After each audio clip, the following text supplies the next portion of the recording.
చూడండి, పరిశుద్ధ లేఖనాన్ని మీరు తెరిచి యోబు గ్రంథము 22వ అధ్యాయము, యోబు గ్రంథము 22వ అధ్యాయము 28వ వచనాన్ని మనం చదువుకుందాం. నీవు దేనినైనను యోచన చేయగా అది నీకు స్థిరపరచబడను. మొదటిది గుర్తుపెట్టుకోండి. నీవు దేనినైనా యోచన చేయగా అది నీకు స్థిరపరచబడను. రెండవది, నీ మార్గముల మీద వెలుగు ప్రకాశించను. నీ మార్గముల మీద వెలుగు ప్రకాశించను. When it will happen. ఇది ఎప్పుడు జరుగుతుంది? ఇది ఎప్పుడు సాధ్యమవుతుంది? నా ప్రియ సహోదరి సహోదరులరా, ఇక్కడ వాక్యాన్ని చాలా జాగ్రత్తగా గమనిస్తే, నీ యోచన ఏదైనా కానీ అది నీకు స్థిరపరచబడుతుంది. అ క్లియర్ స్టేట్మెంట్. అలాగే మీరు గమనిస్తే, నీ మార్గముల మీద వెలుగు ప్రకాశించను. The light shall shine upon your ways. అంటే నీ మార్గముల మీద వెలుగు ప్రకాశించను. ఈరోజు నా ప్రశ్న ఏంటంటే, వెన్ విల్ ఇట్ హ్యాపెన్? ఎప్పుడు జరుగుతుంది ఇది? ఈరోజున చాలామంది జీవితాల్లో ప్రతి మనిషి జీవితం దేని మీద ఆధారపడిందో తెలియక జీవితంలో కొన్ని నిర్ణయాలు తీసుకోవడంలో విఫలమవుతూ ఉంటారు.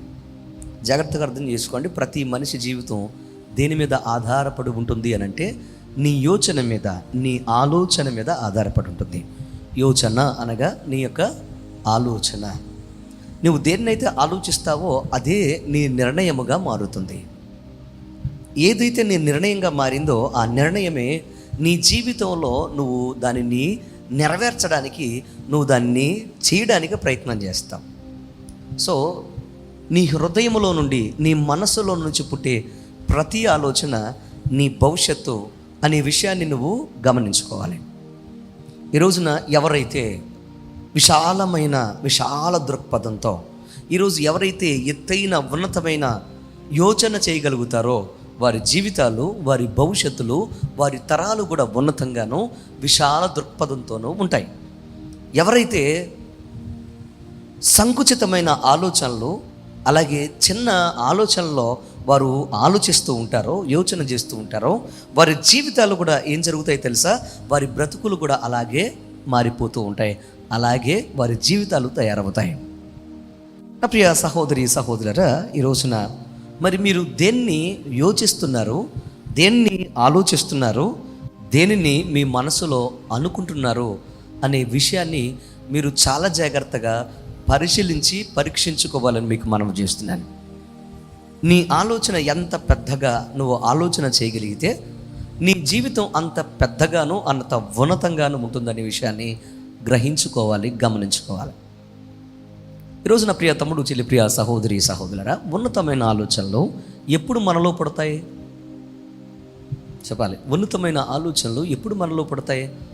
ఉన్నతమైన సహవాసము, ఉన్నతమైన స్నేహము, ఉన్నతమైన మన జీవితాల్లో మనకు తోడు దొరికినప్పుడు, ఉన్నతమైన అద్భుతమైన పరిసరాల్లో మనం బ్రతికినప్పుడు, ఉన్నతమైన పీర్ గ్రూప్ మనకు ఉన్నప్పుడు, మన జీవితాల్లో మన ఆలోచనలు కూడా అంత ఉన్నతంగా మనలో నుంచి పుట్టడం ప్రారంభమవుతాయి. వింటున్నారా? జాగ్రత్తగా వింటున్నారా? ఈరోజు నీ చుట్టుపక్కల వారు ఏం తింటారో నువ్వు కూడా అది తినాలని ఆశపడతావు. నీ చుట్టుపక్కల వారు ఏం కడతారో నువ్వు కూడా అది కట్టాలని ఆశపడతావు. నీవు టీవీలోనో లేకపోతే నీ యొక్క జీవితంలో నువ్వు వివిధ ప్రాంతాల్లో నువ్వు ఏదైతే చూస్తావో అది నీకు కావాలని ప్రయత్నం చేస్తావు. అంటే నీ చుట్టుపక్కలది, నీతో ఉన్నది, నీతో తిరిగింది నిన్ను ప్రభావితం చేసింది. ఈరోజు నీ ఆలోచన ఏది ప్రభావితం చేస్తుంది అని అంటే, నీవు ఎక్కడ ఏ స్థానంలో ఉంటావో, ఎవరితో స్నేహం చేస్తావో, ఎవరితో ఉంటావో, ఎవరితో నడుస్తావో అన్నది నీ ఆలోచనను ఏం చేస్తుంది? ప్రభావితం చేస్తుంది. అది నీ యొక్క విశ్వాసాన్ని, నీ నమ్మకాన్ని, నీ యొక్క రక్షణను కూడా ప్రభావితం చేస్తుంది. ప్రియా తమ్ముడు, చెల్లి, ప్రియా సహోదరి సహోదరులారా, ఈరోజు జాగ్రత్తగా వాక్యాన్ని మీరు గమనిస్తే, వాక్యములో మనము జాగ్రత్తగా ఈ రోజున కొన్ని మాటలు నేర్చుకోవడానికి మనం ప్రయత్నం చేస్తే, దేవుని యొక్క వాక్యం చెప్తున్న మాట ఏంటంటే, ఈ రోజున మనము మన జీవితంలో మనము ఏదైతే పలుకుతామో యోచన చేసి, ఏదైతే అనుకుంటామో అది మన జీవితంలో ఆయన ఇవ్వగలిగిన శక్తిని మనలో ఆయన నింపాడు.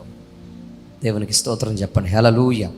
చూడండి, మొదటిది, ఈరోజు దేవుడు మన జీవితాల్లో ఎలా మన బ్రతుకులను ఆయన స్థిరపరుస్తూ, ఎలా మన జీవితాల్లో మనల్ని బలమైన వ్యవస్థలుగా ఆయన నిలబెడతాడు అని అంటే, సామెతల గ్రంథం 18వ అధ్యాయం 21వ వచనాన్ని మనం జాగ్రత్తగా చదువుదాం. వాక్యాన్ని మీరు చూడండి. సామెతల గ్రంథం 18వ అధ్యాయం 21వ వచనం. జీవ మరణములు నాలుక వశము, దాని యందు ప్రీతిపడువారు దాని ఫలము తిందురు. మరొక మారు, జీవ మరణములు నాలుక వశము, దాని యందు ప్రీతిపడువారు దాని ఫలము తిందురు. జీవము మరణము దేని వశంలో ఉన్నాయి? చెప్పాలి, దేని వశంలో ఉన్నాయి? ఈ అద్భుతమైన దేహములో దేవుడు నాలుక అనే ఒక అవయవాన్ని మనకు అనుగ్రహించాడు. నీ జీవము నీ మరణము దేని మీద ఉంచాడో తెలుసా? నీ జీవము మరణము దేని మీద ఆధారపడి ఉందో తెలుసా? నీ జీవితంలో జీవాన్ని పొందుకునే జీవితము, మరణాన్ని పొందుకునే జీవితము, నీ జీవితంలో ఆశీర్వాదం పొందుకునే జీవితము, అలాగే శాపాన్ని పొందుకునే జీవితము దేని మీద ఉంచాడైనా? చెప్పాలి, దేని వశములో, దేని ఆధీనంలో ఉంచాడైనా? వాక్యాన్ని మీరు గమనిస్తే అది నాలుక వశములో ఉంది. నా ప్రియ సహోదరి సహోదరులారా, ఈరోజు చాలామంది జీవాన్ని ఎందుకు సంపాదించుకోలేకపోతున్నారంటే, వారి జీవితంలో వారు సరైన ఆలోచనతో, సరైన యోచనతో వారి జీవితాల్లో ఇవ్వబడిన నాలుక వశములో ఉన్న జీవాన్ని వారు పలకలేకపోవడం వలన. ఏం పలకలేకపోవడం వలన? చెప్పండి, ఏం పలకలేకపోవడం వలన? జీవము పలకలేకపోవడం వలన. రాసుకోండి, మొట్టమొదటి ద పవర్ ఆఫ్ డిక్లరేషన్స్, అంటే ప్రకటనలు చేయగలిగిన శక్తి దేవుడు మన జీవితంలో ఉంచాడు. అంటున్నాడు, నువ్వు ఏది యోచిస్తావో అది జరుగుతుంది, ఏది పలుకుతావో అది జరుగుతుంది. ఎందుకనంటే దేవుడు అంటున్నాడు, నువ్వు ఏదైనా పలుకు అది నామేనంటాను. దేవునికి స్తోత్రం కలుగునుగా. నువ్వు ఏదైనా పలుకు నేను ఇస్తాను. మరణం పలుకుతావా, జీవాన్ని పలుకుతావా, అది నీ యొక్క వశంలోనే ఉంచాను. ఈరోజు ప్రియ తమ్ముడు, చెల్లి, ప్రియ సహోదరి సహోదరుడు, నా బ్రతికింతే, నా జీవితం ఇంతే, నా బిడ్డలు ఇంతే, నా బ్రతుకులు ఇంతే, నా జీవితంలో నేను నలిగిపోతున్నాను, నేను నా బ్రతుకులో శాపకరమైన జీవితాన్ని జీవిస్తున్నాను, నా జీవితం అంతా శాపకరమే అని నువ్వు ఏడుస్తూ పలికితే అదే జరుగుతుంది నీ జీవితంలో. లేదు లేదు లేదు, నేను దీవెనకరమైన ఆశీర్వాదము, నేను దీవెనకరమైన అభివృద్ధిని నేను పొందుకుంటాను, అది నా జీవితంలో నా వల్లే అవుతుంది అని నువ్వు చెప్పగలిగితే నీ జీవితంలో ఆశీర్వాదకరంగా నువ్వు మారిపోతావు. ఒక అద్భుతమైన ఎక్స్పెరిమెంట్ చేశాడు ఒక సైంటిస్ట్. 2 మొక్కలను తీసుకొని, వింటున్నారా, 2 మొక్కలను తీసుకొని ఆ 2 మొక్కల్ని 2 కుండీల్లో ఉంచి ఆ 2 మొక్కలతో ఇలా చెప్పడం ప్రారంభించాడు. ఒక మొక్కనేమో, చిచి నువ్వు పనికిరావు. ఇది జరిగిన ఎక్స్పెరిమెంట్ చెప్తున్నాను, వాస్తవమే, అబద్ధం కాదు. ఆ మొక్క దగ్గరికి వెళ్ళి ఉదయం వెళ్ళి ఇలా చెప్పేవాడంటే ఏమని తెలుసా? ప్రతిరోజు ఇలా మాట్లాడేవాడు, నువ్వు పనికిరావు, నీలో అందం లేదు, చిచ్చి అనవసరంగా నిన్ను పెంచుతున్నాను, ఈ మొక్క వల్ల ఏంటి ప్రయోజనం, నీ వల్ల ఏంటి ప్రయోజనం, నీకు ఒక అందం, ఒక రూపం లేదు, నీ వల్ల నాకు ఏ ప్రయోజనం లేదని తిట్టడం ప్రారంభించాడంట. అబ్యూజివ్ వర్డ్స్ ప్రతిరోజు.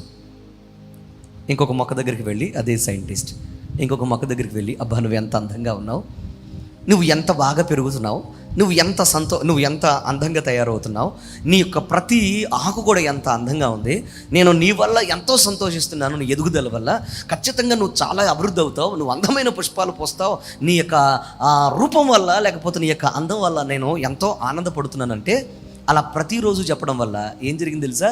కొన్ని రోజులకి జరిగిన కార్యం ఏంటంటే, పనికిరావు అని చెప్పిన మొక్కేమో అది ఫలములు లేకుండా, పువ్వులు లేకుండా, పనికి రాకుండా పోతే, అందం కోల్పోతే, నువ్వు పనికొస్తావు, నువ్వు చాలా అందంగా ఉన్నావు మొక్క, చక్కగా అది పూలు కాసి, అంటే అది పూలు పూసి, అది అందంగా వికసించుతూ అది అందంగా ఎదగడం ప్రారంభించింది. ఒక సైంటిస్ట్ దీన్ని ప్రూవ్ చేశాడు. ఒక మామూలు మొక్కతోనే నువ్వు మంచి చెడులు మాట్లాడితే, మంచి మాట్లాడిన మొక్క ఎదిగి, చెడు మాట్లాడిన మొక్క, దూషించిన మొక్క అది కృంగిపోతే, అది ఫలములు లేకుండా, పుష్పాలు లేకుండా తయారైతే, నా ప్రియ తమ్ముడు, చెల్లి, ప్రియ సహోదరి, సహోదరుడా, ఈరోజు నీ బిడ్డలు కావచ్చు, నీ కుటుంబం కావచ్చు, ఈరోజు నీ యొక్క విశ్వాసం కావచ్చు, నీవు కావచ్చు, మరి నువ్వు ఏం పలికితే వారు అభివృద్ధి అవుతారో, ఏం పలికితే వారు నీరు గారిపోతారో అనేది నువ్వు గ్రహించలేకపోతే అది ఎంత బాధాకరమైన విషయం ఒకసారి ఆలోచించాలని మీకు మనం చేస్తున్నాను. నువ్వు పలికే మాట నీ విశ్వాసాన్ని, నీ నమ్మకాన్ని ఏం చేస్తుంది తెలుసా? ప్రభావితం చేస్తుంది. మా వల్ల కాదండి, మాకు ఇంకొక అవకాశం రాదండి అని ఏడ్చావనుకో, నిజంగానే అవకాశాలు లేకుండానే పోతాం. నా దేవుడు మరొక అవకాశం ఇస్తాడు, నా దేవుడు మరలా నన్ను నిలబెడతాడు అని దేవుని పాదాలు పట్టుకుని ఎదురు చూసావనుకో, ఆయన నీకు అవకాశాలు ఇస్తూ ఆశీర్వాదాలతో నిన్ను అద్భుతంగా దీవిస్తాడు. దేవునికి స్తోత్రం కలుగునుగా. జీవన్మరణాలు చెప్పాలి. జీవన్మరణాలు నాలుక వశములో ఉన్నాయి. జీవం పలుకుతావా, మరణాన్ని పలుకుతావా, నీ చేతుల్లోనే ఉంది. ఈరోజు ప్రియ తమ్ముడు, చెల్లి, ప్రియ సహోదరి, సహోదరుడా, ప్రతి శనివారం ఒక అద్భుతమైన జీవపు మాటలు నీ యొక్క గుండెల్లోనికి వస్తున్నప్పుడు, ఆ అద్భుతమైన మాటలు దొరికే ఆ ప్రాంతంలోనికి నువ్వు రాగలిగితే, ప్రతి ఆదివారం దేవుడు నీతో మాట్లాడుతూ ఆయన వాక్యం ద్వారా నీ యొక్క జీవితాన్ని ప్రభావితం చేస్తూ ఉండగా, ఆయన సన్నిధిలోనికి వచ్చి ఆయన మాటలు విని ఆయన సన్నిధిలో వృద్ధవ్వాలని ఆశపడకుండా నువ్వు ఒకవేళ బ్రతికితే, ఈ లోకంలో ఉన్న వాటినే నువ్వు ఎక్కువగా ప్రేమించి లోకముతోనే నువ్వు మిళితమై బ్రతికితే జరిగేదేంటి అని అంటే, నీ జీవితంలో కోల్పోవడం ప్రారంభిస్తావు. నీ బ్రతుకుల్లో నీ యొక్క జీవితాన్ని శాసించేవారు, నిర్దేశించేవారు నీ జీవితంలో లోకస్తులు, లోక ఆశలు, లోకములో ఉన్న పాపము అనే విషయాన్ని మీరు గ్రహించాలని మీకు మనం చేస్తున్నాను. దేవుడు ఆల్రెడీ ఆయన చేతుల్లో చేసిన, ఆయన హస్తాల్లో నిర్మించిన నీ జీవితంలో ఇన్బిల్ట్గా ఆయన ఆ అద్భుతమైన శక్తిని నీకు అనుగ్రహించాడు. దీన్నే ఇన్బిల్ట్ ఇన్హెరిటెన్స్ అని అంటారు. నువ్వు పలికితే జరిగే అద్భుతమైన శక్తి నీకు అనుగ్రహించాడు. Hallelujah. Have it, inbuilt inheritance. పొందుకోండి, పలకండి. దేవా, నీ కుమారుడుగా, నీ కుమార్తెగా నన్ను నేను కడుక్కొని విశ్వాసంతో జీవిస్తూ ఈ మాట పలుకుతున్నాను అని నువ్వు చెప్పగలిగితే నీ మాటలు ఫలిస్తాయి. హల్లెలూయా. ఈరోజు మరి మీ జీవితాల్లో అటువంటి ఆత్మీయ విశ్వాసము, అటువంటి ఆత్మీయ జీవితం మీరు కలుగున్నారా లేదా అనేది ఒక్కసారి మిమ్మల్ని మీరు పరిశీలించుకోవాలని మీకు మనం చేస్తున్నాను. దేవుని సన్నిధికి వచ్చినప్పుడే మీరు దేవుని యొక్క సన్నిధిలో మీరు భక్తిగా జీవించడం కాదు, ఇదే భక్తి, ఇదే విశ్వాసం, ఇదే నమ్మకత్వం మీరు మీ జీవితాల్లో మీరు బయటకు వెళ్ళిన తర్వాత కూడా, మీ కుటుంబాల్లో, మీ వ్యవసాయ, వ్యాపార, ఉద్యోగాల్లో, మీ చదువుల్లో, మీ యొక్క ప్రయత్నాల్లో, మీ యొక్క ప్రతి కుటుంబంలో కూడా ప్రతిసారి మీ బ్రతుకులో అలాగే జీవించేవారిగా ఉండాలి. అలా జీవించగలిగితే మీ జీవితాల్లో ఆయన జీవంతో నీ జీవితాన్ని ఆయన నింపేస్తాడు. హల్లెలూయా. ఈరోజు మరణకరమైన పరిస్థితులు మనుషుల్ని చాలా కలవపెడుతున్నాయి, చాలా కలవరపెడుతున్నాయి. జీవముతో ఉన్న పరిస్థితులు మనుషులు చాలా కోల్పోతూ ఉన్నారు. బాధాకరమైన విషయం ఏంటంటే ఆయన పిల్లలు కూడా వీటిని కోల్పోతూ ఉన్నారు అనేది చాలా బాధాకరమైన విషయం. నా ప్రియ తమ్ముడు, చెల్లి, ప్రియ సహోదరి, సహోదరుడా, మరి నీ జీవితాల్లో, మరి మీ బ్రతుకుల్లో మీరు ఏది పలకగలుగుతున్నారు? ఆయన అంటున్నాడు, నువ్వు ఏది యోచిస్తావో అది నీ జీవితంలో స్థిరపరచబడుతుంది.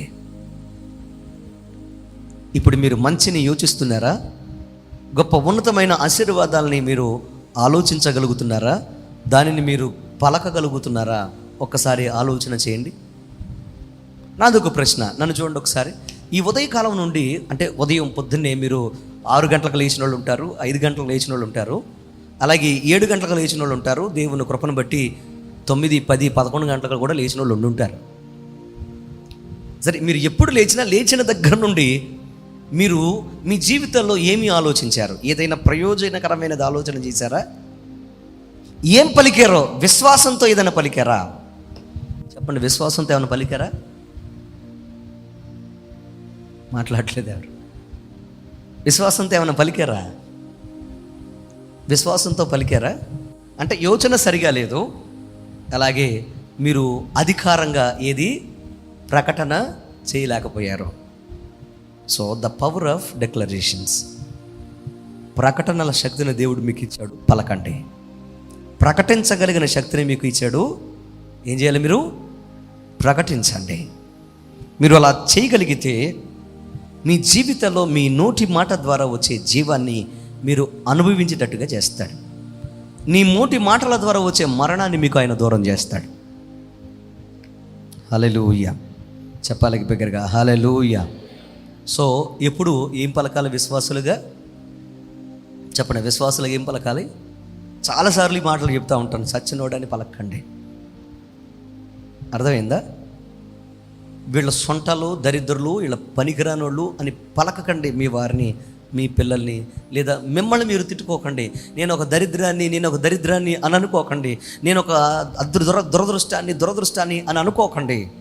ఎందుకనంటే ఒకప్పుడు నువ్వు అదంతా నిజమే, కానీ ప్రభు అయిన యేసుక్రీస్తు రక్తము చేత కడగబడి ఆయన సన్నిధిలో ఆయన నమ్ముకున్న తర్వాత నీ తలరాతలు మారిపోయినాయి. హల్లెలూయా. ఒకప్పుడు నువ్వు శాపానివే, ఒకప్పుడు నువ్వు బాధవే, ఒకప్పుడు నువ్వు నీ జీవితంలో చాలామందికి బాధ కలిగించిన వాడివే. ఒకప్పుడు నీ జీవితం యొక్క స్థితి వేరు. కానీ ప్రభువు నమ్మిన తర్వాత, ఆయన నీ జీవితంలో పనిచేయడం మొదలుపెట్టిన తర్వాత, నువ్వు ఏది యోచిస్తావో, ఏది అనుకుంటావో అది జరిగేటట్లుగా ఆయన మార్చాడు. కనుక ఈ రోజున ఆయన కుమారుడుగా, కుమార్తెగా పలకడం ప్రారంభించు, చెప్పడం ప్రారంభించు. ఎందుకంటే ఆయన నీ యొక్క జీవితాన్ని, నీ రాతను, ఆయన నీ యొక్క యోచనను మార్చిపడేశాడు. హల్లెలూయా. అడగండి, చెప్పండి, పలకండి, అది జరిగిస్తాడు దేవుడు. రెండవది, ఫెయిత్ బ్రింగ్స్ ఎస్టాబ్లిష్మెంట్. అంటే విశ్వాసం స్థిరపరుస్తుంది. నువ్వు ఏదైతే యోచన చేస్తావో విశ్వాసంతో, ఏదైతే అనుకుంటావో నమ్మకంతో, దాన్ని ఆయన ఏం చేస్తాడు తెలుసా? ఎస్టాబ్లిష్ చేస్తాడు. అంటే దాన్ని స్థిరపరుస్తాడు, దాన్ని జరిగిస్తాడు. ఈ నా మాటలు విని వాటి చెప్పున చేయు ప్రతివాడును బండ మీద కట్టబడిన ఇంటిని పోలి ఉంటాడు. వింటున్నారా నా ప్రియ సహోదరా? ఇక్కడ కన్స్ట్రక్షన్ చేసేవారు ఉన్నారు గనక పునాది ఎంత గట్టిగా ఉంటే పైన రూపము, అంటే పైన స్ట్రక్చర్ అంతా బలంగా వేసుకుంటూ వెళ్ళొచ్చు. కొంతమంది అంటూ ఉంటారు, ఇంకొక స్టేర్ వేయచ్చు కదా అని అంటే, దానికి కింద ఏం చేయలేదు, బలంగా పునాది వేయలేదండి. ఇంకొంతమంది అంటారు, అసలు ఆ పిల్లర్సే లేవండి, ఊరికే ఏం చేశారు, గోడలు కట్టేసి స్లాబ్ వేసేసారండి. అంటే పునాది సరిగా లేదు కనుక స్ట్రక్చర్ను మనం ఏం చేయలేం, సరిగా నిర్మించలేం. స్థిరత్వము ఎక్కడి నుంచి వస్తుందంటే, వింటున్నారా? పునాదులు బలంగా ఉన్నప్పుడు స్థిరత్వం అనేది బలంగా వస్తుంది. Hallelujah. Build your foundations strong. ఈ రోజున మనం బలపరచుకోవాల్సింది ఏంటంటే, మనము దిట్టపరచాల్సింది ఏంటంటే, మన జీవితాల్లో మన పునాదుల్ని బలపరచాలి, మన పునాదుల్ని దిట్టపరచాలి. దౌర్భాగ్యం కదా కోల్పోయి నీ జీవితంలో ఉపవాసం అనే పునాది, ప్రార్థన అనే పునాది, నమ్మకత్వం అనే పునాది, తెల్లవారుజామున లేచి ఆయనతో పెనుగులాడడం అనే పునాది, నీ జీవితంలో స్వచ్ఛమైన పాపాన్ని విడిచిపెట్టి జీవించిన జీవితం నువ్వు కోల్పోయావు కదా. ఆ పునాదిని మళ్ళీ బలపరచు. ఆ పునాదిని మళ్ళా చెప్పలేం చేయాలి, గడిగా చెప్పాలి, ఏం చేయాలి, బలపరచాలి. మీరు గమనిస్తే హైదరాబాద్లో ఒక రోజున ఒక సంఘటన జరిగింది. ఒక మంచి ఇల్లే అది, మంచి బిల్డింగ్, చక్కని బిల్డింగ్ అది. ఇఫ్ ఐఎమ్ కరెక్ట్, నేను కనుక కరెక్ట్గా గుర్తుపెట్టుకుని ఉంటే అది 3-4 అంతస్తుల బిల్డింగ్ అనుకుంటుంది. పక్కన కన్స్ట్రక్షన్ జరుగుతుంది, వీళ్ళు కట్టేసుకున్నారు మంచిగా, పక్కన కన్స్ట్రక్షన్ జరుగుతుంది. ఆ కన్స్ట్రక్షన్ జరిగేటప్పుడు ఆ పక్కన వారు ఏం చేశారంటే, దాన్ని ప్యారలల్గా, హైదరాబాద్లో అంటే పట్టణాలు ఎలా ఉంటాయి, పక్కనే ఉంటాయి ఇళ్ళు, గోడ కలిపి కట్టేస్తారు కదా. ఆ పక్కన సైట్ వాడు పాత బిల్డింగ్ తీసేసి ఏం చేశాడంటే, దాన్ని ఆ కింద లోతుగా తవ్వడం ప్రారంభించాడు. కింద నుంచి పునాది వాడేసుకోవడానికి వాడు లోతుగా తవ్వి ఎంత తవ్వాడంటే, ఇంచుమించుగా ఒక 10 అడుగుల దాకా తవ్వుకొని వెళ్ళిపోయాడు. వాడు ఉద్దేశం ఏంటంటే, వాడు బలంగా పునాది తీసుకొని వాడు బలంగా పైకి స్ట్రక్చర్ కట్టుకోవాలి, ఇంకా ఎక్కువ ఎత్తు కట్టుకోవాలి, మంచి బిల్డింగ్లు కట్టుకోవాలి, అంటే మంచి స్టేర్స్ కట్టుకోవాలని వాడు తవ్వుకుంటే లేడు. అలా తవ్వగా ఆ ప్రక్కన ఉన్న పునాదులు కూడా ఏమైపోయినాయి, బయటపడిపోయినాయి. పక్కన ఉన్న పిల్లర్లు కూడా బయటపడిపోయినాయి. వాళ్ళు ఒక 8 అడుగుల్లో 6-7 అడుగుల్లోనే వాళ్ళు తవ్వేసేసారు. వాడు ఇంకా లోతుకి వెళ్ళిపోయాడు, పక్కనే తవ్వాలి కానీ తవ్వేసాడు. బాధాకరమైన విషయం ఏంటంటే, వర్షాలు స్టార్ట్ అయినాయి. ఆ వర్షాలు కాస్త బాగా తుఫాన్ అయిపోయింది. ఆ తుఫానికి ఏమైందంటే, మొత్తం ఆ యొక్క పెద్ద గోతులోనికి, లోతుగా తవ్విన గోతులోనికి ఆ వర్షపు నీరు చేరిగిపోయి నాని కొన్ని దినాలకు ఏమైంది తెలుసా, ఆ పెద్ద ఇల్లు, పక్కన ఉన్న ఇల్లు మెల్లగా అలాగ వరిగి కింద పడిపోయింది. మొత్తం అంతా కూలిపోయింది ఇల్లంతా. ఎందువల్ల? చెప్పండి ఎందువల్ల? పునాదులకి ఆనుకొని ఉన్న మట్టి, పునాదులకు ఆనుకున్న ఉన్న బలం ఏమైపోయింది? తీసివేయడం వల్ల. నన్ను చూడండి అందరూ, ఈరోజు మీ జీవితాల్లో కూడా మీరు ఎందుకు బలహీనమయ్యారంటే, ఎందుకు స్థిరము లేని జీవితాలు జీవిస్తున్నారంటే, ప్రతి దానికి ఎందుకు మీరు మీ జీవితాల్లో చాలా త్వరగా మీరు ఎఫెక్ట్ అవుతున్నారు అని అంటే, మీ పునాదులు బలహీనమైనవి. మిమ్మల్ని అంటి పెట్టుకున్న ఉన్న బలము చేకూర్చిన ప్రార్థన, బలము చేకూర్చిన ఉపవాసము, బలము చేకూర్చిన పరిశుద్ధత, బలము చేకూర్చిన దేవుని సన్నిధి, బలము చేకూర్చిన నిన్ను పడకుండా చాలా అంటి పెట్టుకొని బలంగా నీకు ఉన్న నీ జీవితంలో, ఆత్మీయ జీవితంలో కోల్పోయావు గనక దేవుని వాక్యం చెప్తున్న మాట ఏంటి తెలుసా? నీ మీద నేను ఒక తప్పు మోపవలసి ఉంది, నీ మీద ఒక నేరారోపణ చేయవలసి ఉంది అని దేవుని వాక్యం హెచ్చరిస్తుంది. దేవుడు హెచ్చరిస్తున్నాడు. నా ప్రియ తమ్ముడు, చెల్లి, ప్రియ సహోదరి, సహోదరులరా, ఈ రోజున మీ జీవితంలో మీరు ఎక్కడ బలహీనమయ్యారో, ఎక్కడ మీరు బలహీనపడ్డారో, మీరు ఖచ్చితంగా మిమ్మల్ని మీరు పరిశీలించి పరీక్షించుకొని మరలా ఆ బలహీనమైన చోటుని మీరు బలము కోసం మరలా కోల్పోయిన దాన్ని తిరిగి మళ్ళీ అడ్డుకట్ట వేసుకొని బలము చేకూర్చుకోవలసిన సమయము ఆసన్నమైంది. దిస్ ఈజ్ ద రైట్, ఇది సరైన సమయం. ఈ సమయంలో గనక మీరు రియలైజ్ అవ్వకపోతే, వింటున్నారా? దేవుని మాటగా, దేవుని నోరగా, దేవుని బోరగా చెప్తున్నాను ఈ మాట. ఇప్పుడు గనక మీరు రియలైజ్ అవ్వకపోతే, ఇప్పుడు గనక మీరు పశ్చాత్తాప పడకపోతే, ఇదిగో గొడ్డలి, చెప్పాలి, ఇదిగో గొడ్డలి వేరు మీద, చెట్టు వేరు మీద అది వేసేసి ఉంది, ఏ రోజైనా పడిపోద్దందే. బలహీనమైన తర్వాత పడిపోవడం తప్ప ఎవరు నిలబడలేరు. Build your foundation strong. మరలా పునాదుల్ని మీరు బలపరుచుకోండి, మూనాలు మీరు సరి చేసుకోండి. నా ప్రియ తమ్ముడు, చెల్లి, ప్రియ సహోదరి, సహోదరుల, ఈ రోజున మీ జీవితాలు ఇది సరి చేసుకోగలిగితే మీరు అద్భుతం చూస్తారు. Faith turns your words into reality అంటాడు ఒక భక్తుడు. విశ్వాసంతో పలికే ప్రతి మాట అది నిజస్వరూపముగా మారిపోతుంది అని అంటున్నాడు. విశ్వాసంతో పలికే ప్రతి మాట అది నిజస్వరూపంగా మారిపోతుంది అని అంటున్నాడు. నువ్వు విశ్వాసంతో ఈరోజు కనుక నీ యొక్క పునాదుల్ని బలపరుచుకుని ఏదైతే పలుకుతూ ఉంటావో అది నీ జీవితంలో జరిగి అద్భుతమైన ఒక కన్స్ట్రక్షన్గా నీ జీవితం మారిపోతుంది. హల్లెలూయా. సో విశ్వాసం మన జీవితాన్ని స్థిరపరుస్తుంది కనుక విశ్వాసంతో పలకడం మనం నేర్చుకోవాలి.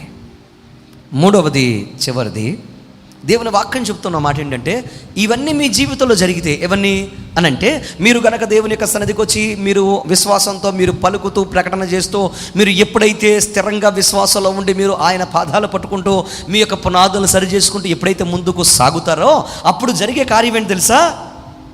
లైట్ షైన్స్ అపాన్ యువర్ వేస్.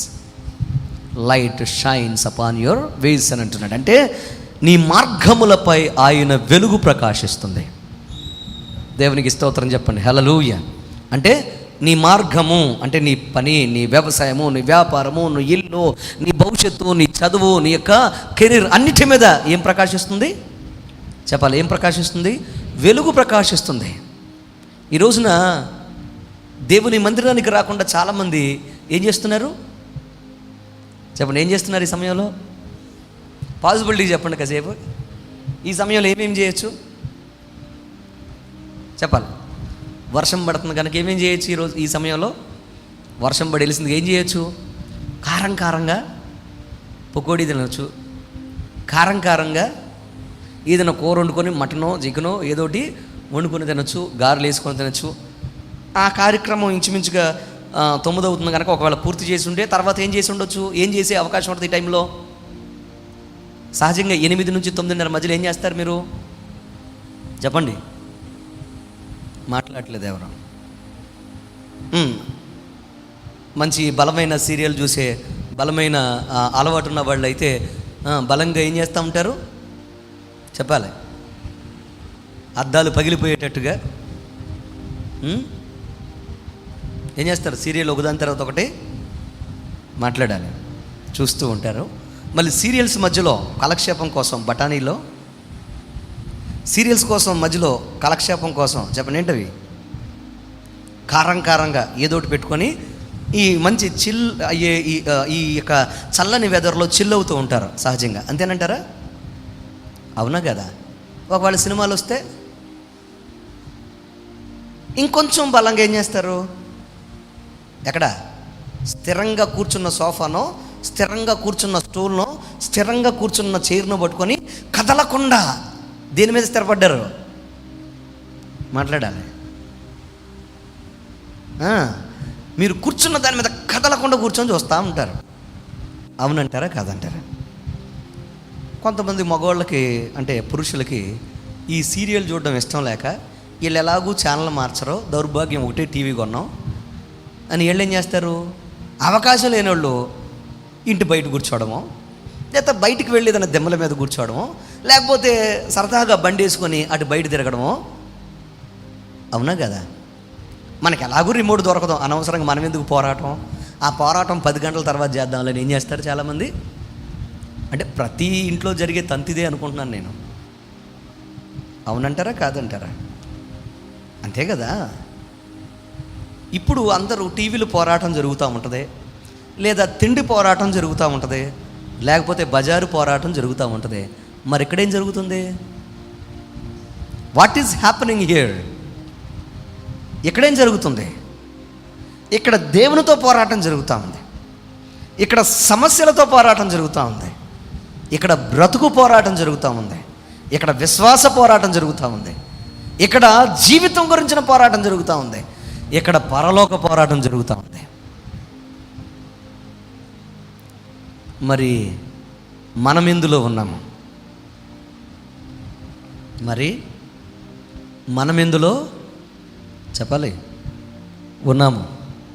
1 లోకముతో పోరాటము, 2 దేవునితో పోరాటం. ఈరోజు దేవునితో సమస్యలతో దేవుని యొక్క సన్నిధిలో పోరాటం చేయాలని నిర్ణయించుకున్న నీవు ధన్యుడవు, నీవు ధన్యురాలవు. మీకు ఒక మాట చెప్పిన, ఇక్కడ కూర్చున్న వాళ్ళు చాలామంది కలవరపడవచ్చు.